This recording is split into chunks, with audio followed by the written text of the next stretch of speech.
Hej og velkommen til. I den her video der vil jeg vise jer hvordan I laver en torrent og deler den på Danish-Pit. For at kunne lave en torrent så skal man være minimum power user, ellers har man simpelthen ikke tilladelse til at uploade. I den her video der vil jeg tage udgangspunkt i Battlestar Galactica sæson 1, som jeg har lavet med danske undertekster og syncet og encoded. I en torrent der består det typisk af et sample, som lige viser kvaliteten af det givende upload, så man slipper for at skulle downloade hele torrenten, hvis man ikke lige synes at kvaliteten det lige er det der falder i ens smag. Udover det så består det selvfølgelig af alle afsnittene, som I også kan se her, der er 13 afsnit i en sæson. Udover det så består det af en SFV-fil og en NFO-fil. SFV-filen det er noget af det samme som uTorrent for eksempel tjekker dine torrenter igennem, når de laver et hash-check af det her. Der kan man også lave de her individuelle filer, som man kan køre igennem med programmerne, hvis man lige synes, at man lige vil tjekke den ekstra gang igennem. Udover det så kan I så se min NFO, som er lavet her engang, og der lige beskriver de vigtigste detaljer, bitrate, hvad for en lyd der er på, hvilken undertekster det er og så videre. Når du har din data, så skal du så have lavet din torrent over i uTorrent, og der går du op i filer og opretter ny torrent. De her tracker annonces her, dem sletter du bare, dem har du ikke brug for på Danish-Pit. Husk at vinge af i privat torrent, det er meget vigtigt. Så går du op i tilføj mappe, og så finder du selvfølgelig din torrent over på din computer. Og den tilføjer du så i mapperoden af det. Du ser, du går ikke ind og vælger det, men du vælger bare mapperoden. Og så siger du bare opret og gem som, og så gemmer du selvfølgelig bare lige den her torrent feed, som uTorrent laver et eller andet sted. Her der tager vi bare lidt desktop i brug. Og den kommer så og spørger, om du vil fortsætte uden nogen tracker, og det siger du bare ja til. For på DB, der behøver vi ikke at tilføje de her tracker annonces. Det gør den selv i og med, at du er logget ind på din given bruger. Og når du så laver et upload, så ved DB allerede nu, at jamen, det er den her bruger, som det hører til. Og derfor behøver man ikke at lave de her private annonces her.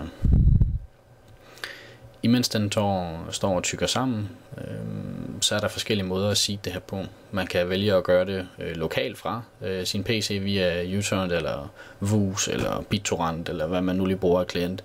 Eller man kan gøre det, at man kan bruge det fra sin seedbox. I den her video her, der har jeg allerede uploadet alle dataene til min FTP-server, i og med at det føler jeg er det mest sikreste, og så slipper jeg også for at have min computer stå og brænde, og så hurtigt er min internetlinje altså heller ikke. Udover det, så bruger den selvfølgelig heller ikke strøm på det, så man sparer lidt penge på det, og det er jo også en meget rar ting i de her økonomisk pressede situationer.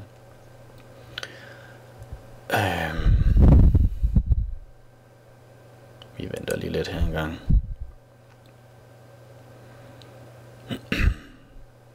Alt afhængig af hvor mange data der har, så kan det jo selvfølgelig tage kortere tid. I det her der er det jo så godt nok en hel sæson 1, så der er lige lidt data, den lige skal knurre igennem. Vi kan selvfølgelig gøre det, at vi lige kan gå ind og udfylde de forskellige ting inde på Danish-Pit. Der har man simpelthen, når man har tilladelse til det, en rubrik op i menuen, som bare hedder upload. Her der har man alle sine relevante data. Du har din torrentfil, du kan få tilføjet. Du har din NFO-fil, hvilken type det er. Hvis du har et billede, det er ikke påkrævet, men det ser sgu lækkert ud. Ligeledes så har du link til IMDb, som du også manuelt kan sætte ind, men NFO'en den bliver strippet, og hvis der er et IMDb-link i NFO'en, så smider DB det automatisk ind. Udover det så har du et YouTube, og det er simpelthen til en trailer. Så er jeg lidt usikker på, om I kan vælge stickies. Det er det, der viser op i toppen. Når der er noget, der sådan lige er lidt mere interessant, så kan man lige vinke det af, og udover det, så kan det godt ske, at jeg har lidt flere kategorier end jeg. Det skal jeg ikke helt kunne afvise. Men vi kan da gå i gang med at udfylde det. Torrenten kan vi selvfølgelig ikke vælge. NFO-filen, den kan vi jo vælge. Så den går vi lige og henter frem her fra mit upload. Hvilken type det er. Lige i den her video, der tager jeg godt nok lige et super lead, bare lige for lige at sætte lidt gang i det. Vi går lige ind og finder IMDb oplysninger på den en gang. Som sagt, det her det skulle den meget gerne strippe ud selv, men jeg har bare et vanemenneske, og jeg plejer bare altid at smide det ind alligevel. Vi finder lige en YouTube-trailer til den også en gang.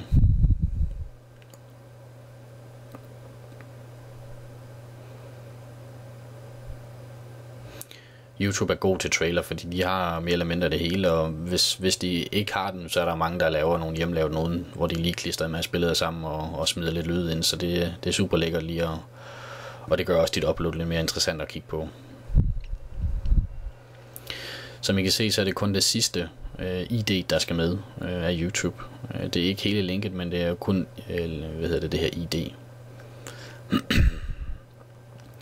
Så gør jeg godt nok det her i videoen, at jeg gemmer et lokalt billede, som jeg stripper ind fra IMDb. Det er faktisk ikke engang nødvendigt. Hvornår det så lige har været ændret, det skal jeg ikke kunne sige, men du kan faktisk bare have en lokal fil på din PC af et billede, som du bare kan linke ind i selve torrenten. Og her der går jeg godt nok i gang med at uploade det på DB Bucket, fordi sådan troede jeg, at det egentlig altid havde været, om man så skulle linke ind til selve linket, eller URL'en, som det også hedder. Men det var det så ikke.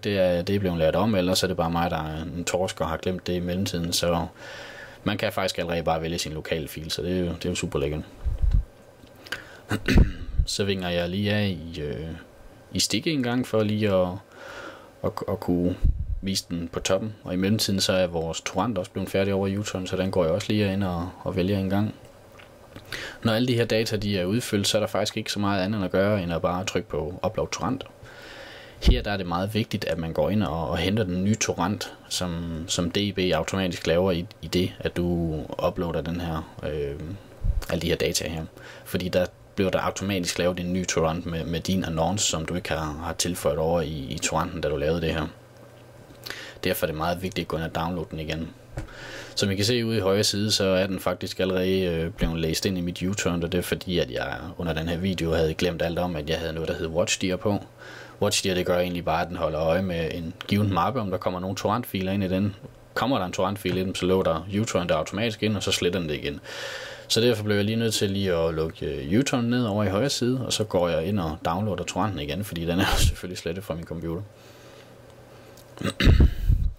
Som I så også kan se, så har jeg åbnet min seedbox, og det igen, det kan se forskelligt ud, hvis I har seedbox et andet sted, eller hvis I bruger U-turn, så er det egentlig bare at starte U-turn op igen, gå ind og lukke den her nye torrentfil ind, som I har fået via DB, sæt den til at hashtjekke, og når den så har hashtjekket, og der er 100%, så går den egentlig bare i gang med at starte med at seed. Og det er nøjagtigt det samme, som sker på en seedbox, som I vil se lige om et kort øjeblik, når jeg får smidt min torrent ind igen. Der vil så også komme en fejl undervejs da jeg lige får tilføjet den her torrent, fordi i og med at torrenten den bliver tilgængelig på DB, så vil den automatisk blive vist i mit RSS-filter også. Så min seedbox går allerede i gang med at hente torrenten nu, kan I faktisk se, at der er den allerede blevet loadet ind via RSS.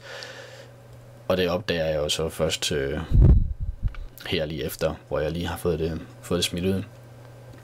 Det er meget vigtigt, at når I tilføjer de her torrenter, at I ikke henviser jeres klient direkte ind til dataerne. Det skal simpelthen være roden af mappen.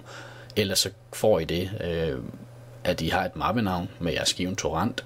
Inde i selve det her mappenavn igen, så vil der komme en ny mappe, som hedder nøjagtigt det samme som den her torrent. Og derfor vil jeres klient ikke kunne finde nogen filer.